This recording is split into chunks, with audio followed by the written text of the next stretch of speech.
एक दुल्हन की तरह सजी हुई महिला जिसके हाथों में चूड़ा था और मांग में सिंदूर भरा हुआ था, अच्छे कपड़े और पूरे मेकअप के साथ बाजार जा रही थी। एक आदमी कभी उससे आगे हो जाता तो कभी उससे पीछे, लगातार उसका पीछा कर रहा था। उस महिला को थोड़ा असहज महसूस हो रहा था।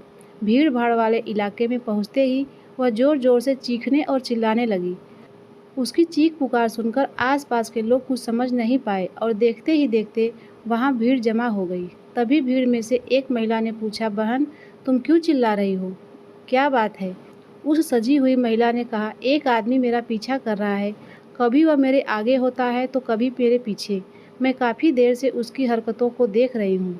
यह मुझे बहुत परेशान कर रहा है। इतना सुनते ही उस दूसरी महिला को गुस्सा आ गया। उसने पूछा, वह कौन है? उस महिला ने इशारा किया। यह आदमी है, यानी कि उसके बिल्कुल नज़दीक खड़े व्यक्ति की तरफ इशारा कर दिया। वह दूसरी महिला उस आदमी पर टूट पड़ी। आसपास के लोग अभी भी समझ नहीं पा रहे थे कि क्या हो रहा है। उस महिला ने चिल्लाकर कहा, यह लड़कियों को छेड़ता है, इसे शर्म नहीं आती? इतना सुनते ही आसपास के लोगों ने भी उस व्यक्ति को पीटना शुरू कर दिया। वह बार बार अपने आप को बचाने की कोशिश कर रहा था और कह रहा था, मुझे छोड़ दो, मुझे छोड़ दो। लेकिन लोगों को कुछ समझ में नहीं आ रहा था। जब उसे अच्छी तरह से पीट लिया गया तो वह रोने लगा। उसकी रोने की आवाज़ सुनकर लोगों को लगा कि अब उसे छोड़ देना चाहिए। जब उसे छोड़ा गया तो उससे पूछा गया, भाई, तुम इस महिला को क्यों छेड़ रहे थे? क्या बात है? वह बोला, यह कोई लड़की या महिला नहीं है, बल्कि मेरी खुद की बीवी है। अभी 8 दिन पहले ही तो हमारी शादी हुई थी। अब हम इसे लेकर इसके मायके जा रहे थे और तुमने मुझे बेवजह पीट दिया। जैसे ही उस पुरुष के मुंह से ये बातें निकली, जितनी भी पीटने वाले थे वे 4-4, 6-6 कदम पीछे हट गए, जैसे उन्होंने कुछ किया ही नहीं हो। कुछ लोग तो वहाँ से रफू चक्कर भी हो गए। इस बीच कुछ लोग उसे समझाने की कोशिश कर रहे थे और साथ ही पूछ रहे थे कि वह महिला कहाँ है जिसने शिकायत की थी। अब भीड़ में उस महिला को ढूंढने की कोशिश की जा रही थी। बार बार उससे नाम से पुकारा जा रहा था, लेकिन वह वहाँ नहीं थी। भीड़ तो बहुत थी, पर वह महिला गायब हो चुकी थी। आज की कहानी उसी लापता महिला की है जो उस भीड़ का फ़ायदा उठाकर वहाँ से भाग गई थी और वह व्यक्ति अपनी पत्नी को ढूंढने के लिए लगातार कोशिश कर रहा। आज की कहानी के माध्यम से यही जानने की कोशिश करेंगे कैसे वह महिला गायब हुई थी और कैसे उसको ढूंढ कर लाया गया था। नमस्कार, मैं आर्या त्रिपाठी। आज आपको जो सच्ची घटना सुनाने जा रही हूँ, यह राजस्थान प्रदेश के डूंगरपुर ज़िले की सांगवा इलाके की है। दरअसल यहाँ का रहने वाला एक 35 साल का युवक जिसका नाम भानु प्रताप सिंह था, उसकी शादी नहीं हो रही थी और वह शादी को लेकर बहुत ज़्यादा परेशान था। वह कई लोगों से कहता था कि भाई मेरी शादी करा दूँ। जब वह अलग अलग लोगों से बातचीत करता और बार बार कहता कि मेरी शादी करा दो, तो किसी ने कहा कि भाई यहाँ आसपास में तो शायद शादी हो नहीं पाएगी, इसलिए मैं किसी एक ऐसे व्यक्ति को जानता हूँ जिससे तुम बात करो तो शायद वहाँ से तुम्हारी बात बन जाए। यानी कि मध्य प्रदेश का जबलपुर, वहाँ की रहने वाली एक गुड्डी वर्मन नामक की महिला का नंबर दिया गया। उससे कहा गया कि तुम इनसे संपर्क करो। यह असल में ऐसा समझ लो जैसे कोई मैट्रिमोनियल साइट चलाती हो। उनका ऑनलाइन कोई काम बिजनेस नहीं था, लेकिन ऑफलाइन उनका काम था और वे लड़कियों को ढूंढती और लड़कों से उनकी शादी करा देती थी, अगर दोनों पक्ष आपस में सहमत हो जाते। जैसे ही भानु प्रताप सिंह ने उस महिला के फ़ोन लगाया, नमस्ते वगैरह हुई, उसके बाद उसने कहा कि मैं शादी करना चाहता हूँ, मुझे एक लड़की की तलाश है। उन्होंने कहा कि ठीक है, लड़कियों की कोई कमी नहीं है, लेकिन उसके लिए तुम्हें 5,000 देने पड़ेंगे। मैं कुछ फ़ोटोग्राफ भेजूँगी, उसके बाद उन फ़ोटोग्राफ में से किसी एक फ़ोटो को तुम्हें चुनना होगा। उसके बाद फिर तुम्हारी मीटिंग होगी। अगर मीटिंग में तुमने लड़की को पसंद कर लिया तो तुम्हें 5 लाख रुपए तुम्हें फिर से देने पड़ेंगे। भानु प्रताप सिंह यह सोचकर कि ठीक है, 5,000 ही तो जा रहे हैं, क्या हुआ, कम से कम शादी तो हो जाएगी। इसलिए उसने उस महिला से बातचीत की और बातचीत करने के बाद 5,000 उसके जिस जगह पर डालने थे, जिस जगह पहुंचाने थे, उसने वह सकुशल पैसे उसके पास तक पहुंचा दिए। अब गुड्डी वर्मन ने उसके मोबाइल पर लगभग 8 लड़कियों के सुंदर सुंदर फ़ोटो भेजे, ताकि इनमें से किसी भी एक लड़की को देखकर वह तय कर ले कि किससे शादी करनी है। जैसे ही भानु प्रताप सिंह के पास वह 8 लड़कियों के फ़ोटो आए, वह उन्हें बार बार देखता रहा और देखने के बाद एक लड़की को उसने पसंद कर लिया और पसंद करने के बाद उस पर टिक लगा के भेज दिया कि ठीक है, मुझे यह लड़की पसंद आ रही है, मुझे इससे मिलना है, इससे बातचीत करनी है। अब इसके लिए सब कुछ तैयार था मामला। उन्होंने कहा कि ठीक है, तुम्हें इसके लिए आना पड़ेगा हमारे इस इलाके में जहाँ पर हम लोग रहते हैं। अब यहाँ पर उन्होंने एक जगह बताई, समदड़िया एक माल है, समदड़िया माल के पास में एक जगह बताई। बाकायदा उस भानु प्रताप सिंह ने कहा कि मैं अपने एक दोस्त है वीरेंद्र, मैं उसके साथ आना चाहता हूँ, अकेला नहीं आ पाऊँगा, और जब यहाँ पर बात सब ठीक हो जाएगी तब उसके बाद मैं अपने परिवार, मम्मी पापा या परिवार लोगों को यहाँ पर लेकर आऊँगा। उस महिला ने कहा कि कोई ऐतराज़ नहीं है, कोई दिक्कत नहीं है। तो 10 मई यानी कि 11 मई 2022 को उस बताई हुई जगह पर यह भानु प्रताप सिंह पहुँच जाता है और उसके सामने वही लड़की, जिस लड़की का फ़ोटो उसने मोबाइल में देखा था, वह सामने बैठी हुई थी और वे दोनों एक दूसरे से बातचीत करने लगते हैं। एक दूसरे के बारे में पूछने लगते हैं कि तुमने कितनी पढ़ाई की, तुम क्या करते हो, क्या नहीं करते हो। इस तरह से दोनों एक दूसरे के, क्योंकि भविष्य में एक दूसरे के होने वाले थे, शादी करने वाले थे, एक दूसरे को पसंद करके यहाँ से एक नई ज़िंदगी की शुरुआत करने वाले थे। अभी बातचीत का सिलसिला शुरू ही हुआ था कि अचानक से पुलिस का सायरन बजने लगता है और जैसे ही पुलिस का सायरन बजता है, हालांकि इस लड़की ने अपना नाम काजल चौधरी बताया था और भानु प्रताप सिंह बैठकर बातचीत कर रहा था। पास में उसका दोस्त वीरेंद्र सिंह भी बैठा हुआ था। जब पुलिस का सायरन बजने लगता है तो यहाँ से जो गुड्डी होती है वह मौका पाकर भाग जाती है, यानी कि वह भाग रही थी और वह दूल्हा जो लड़का था भानु प्रताप सिंह समझ नहीं पाया। साथ ही जो उसका दोस्त था वीरेंद्र, वह भी नहीं समझ पाया। और इसी बीच में इन्होंने जो काजल चौधरी थी उसका हाथ पकड़ लिया।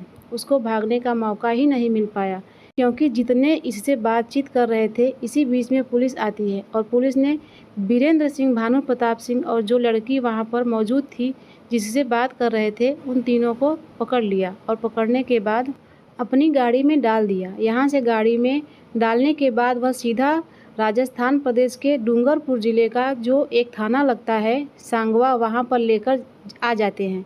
और इस टीम में होते हैं HSO Surendra Solanki, sub inspector Somendra, head constable Hari Singh, महिला कांस्टेबल हंसा, यह सब शामिल होते हैं।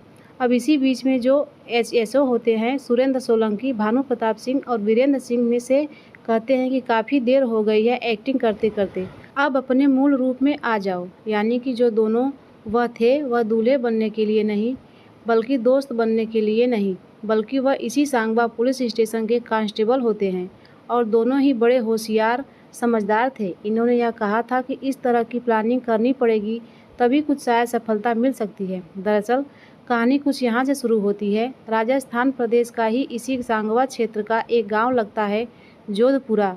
यहाँ का रहने वाला एक व्यक्ति होता है जिसका नाम होता है प्रकाश चंद, और प्रकाश चंद की शादी नहीं हो रही थी। प्रकाश चंद अपनी शादी को लेकर थोड़ा परेशान था। किसी ने बताया कि आपको रमेश जैन से मुलाकात करनी चाहिए, रमेश जैन से मुलाकात करोगे तो शायद वह तुम्हारी शादी वादी करा देंगे। ठीक है, रमेश जैन से मुलाकात की जाती है। वह गुड्डी वर्मन से मुलाकात करता है। उसके बाद कई सारे फ़ोटोग्राफ भेजे जाते हैं। कई सारे फ़ोटोग्राफ्स भेजने के बाद तभी एक फ़ोटो उसने में से पसंद कर लेता है, रीना ठाकुर नाम की उस महिला का, और कहता है मुझे इससे शादी करनी है। शादी की बात तय हो जाती है, जो भी शुरुआत में लेन देन था। और इस बीच में रमेश जैन जो होता है वह कहता है कि 2 लाख आपको खर्च करने पड़ेंगे, यानी कि 2 लाख आपको रकम देनी पड़ेगी, तब हम आपकी शादी करेंगे। और इसके लिए प्रकाश चंद तैयार हो जाता है। उसकी शादी होती है। बहुत ज़्यादा लोग शामिल नहीं होते हैं। लड़की वालों की तरफ से भी बहुत चंद लोग शामिल थे और लड़के वालों की तरफ से भी चंद लोग शामिल थे, क्योंकि यह शादी हो नहीं पा रही थी। लड़की की उम्र बढ़ती जा रही थी, इसीलिए वह ज़्यादा लोगों को इकट्ठा नहीं करना चाहता था। दुल्हन आती है। दुल्हन आने के बाद उसके साथ पहली रात, दूसरी रात और तीसरी रात, इस तरह से 1 हफ्ता गुजर जाता है, साथ रहता है। और उसकी पत्नी कहती है कि मेरा मायके जाने का मन कर रहा है, क्या हम लोग मायके चलें? मायका एक बार घूम के आएंगे और फिर यहाँ पर रहना सहना शुरू कर देंगे। प्रकाश चंद खुश था, क्योंकि उसकी नई नई शादी हुई थी वह अपनी बीवी को खुश करने के लिए किसी भी हद तक जाने को तैयार था। इसके लिए वह बाजार जाता है, खरीदारी कराता है। खरीदारी कराने के बाद अब जैसे ही वह मायके यानी कि अपनी ससुराल और अपनी बीवी के मायके की तरफ चल रहे थे, बाजार में जब जा रहे थे तो कभी उसका जो पति होता है प्रकाश चंद कभी आगे कभी पीछे, इस तरह से जैसे भीड़ भाड़ में अक्सर हो जाया करता है। तभी उसकी पत्नी रीना ठाकुर को अचानक से क्या होता है कि वह ज़ोर ज़ोर से चीखने लगती है, शोर मचाने लगती है। उसकी चीख पुकार सुनने के बाद जो आसपास के लोग थे उन्होंने पूछा क्या बात है। उसने कहा कि यह प्रकाश चंद मुझे छेड़ रहा है, यानी कि एक व्यक्ति है जो अनजान महिला को छेड़ रहा है, पता नहीं कौन है क्या है। पब्लिक को गुस्सा आता है, उसको पीटना शुरू कर देती है, जबकि यह कोई नहीं जानता था कि यह पति पत्नी है। अभी हाल ही में इनकी शादी हुई है और वह महिला मौका पाते ही वहां से भाग जाती है। अब इसके बाद यह व्यक्ति जुलाई 2021 में तो उसकी शादी होती है, लेकिन अपनी पत्नी को बहुत दिनों तक लगातार ढूंढता रहता है, तलाश करता रहता है। जब पत्नी नहीं मिलती है तो हार थक कर 12 दिसंबर 2021 को सांगवा जो थाना था उस थाने में जाता है और एचएसओ सुरेंद्र सोलंकी से पूरी कहानी बयां करता है। बताया कि साहब मैं बहुत परेशान हो चुका हूँ, कई महीने से मैं अपनी बीवी को तलाश कर रहा हूँ लेकिन वह मिल नहीं रही है। मैंने हर जगह हर तरह से कोशिश कर ली, ऐसा लग रहा है जैसे मेरे साथ कुछ फ्रॉड हुआ है। तब जब एचएसओ ने यह बात सुनी उन्होंने एफआईआर दर्ज की और एफआईआर दर्ज करने के बाद इस महिला को लापता हो चुकी थी लेडी जो कि दुल्हन थी, उसको ढूंढने के लिए तमाम कोशिश कर रहे थे। तभी भानु प्रताप सिंह ने कहा कि साहब अगर आपको ऐतराज़ न हो तो कुछ ऐसा काम किया जाए। तभी वह कहते हैं कि ठीक है, अगर तुम्हें लग रहा है कि तुम ऐसा कर सकते हो तो ठीक है। तभी भानु प्रताप सिंह ने दूल्हा बनने की एक्टिंग करने की शुरुआत की और उसके बाद वह उस महिला तक यानी कि उस दुल्हन तक पहुंच जाता है। दुल्हन को जब लेकर आ रहे थे गाड़ी में बिठाकर और थाने लाकर जब उससे पूछताछ करनी शुरू की तो उसे पता चलता है कि उसने कुछ ही सालों में 32 साल की उम्र में 32 शादियां कर चुकी थी। अब 33वीं शादी की तैयारी थी। किसी भी जगह पर किसी भी ससुराल में वह एक सप्ताह से ज़्यादा नहीं टिकती थी। जो भी उसके पास पैसे इकट्ठे होते थे, जो भी उसके पास ज्वेलरी होती थी, मौका पाते ही वह किसी न किसी बहाने से भाग जाया करती थी और उसकी तलाश कई थानों की पुलिस भी कर रही थी। कई राज्यों की पुलिस भी इसी तरह से तलाश कर रही थी, लेकिन बड़ी संख्या में ऐसे भी मामले सामने आए जिसमें लोगों ने डर की वजह से, जिन्होंने बदनामी की वजह से इस महिला के खिलाफ शिकायत ही नहीं की। और जब पुलिस ने इसकी तलाशी ली, इसके बारे में जानने की कोशिश की तो कहीं तो इसने काजल चौधरी नाम लिखवाया होता है,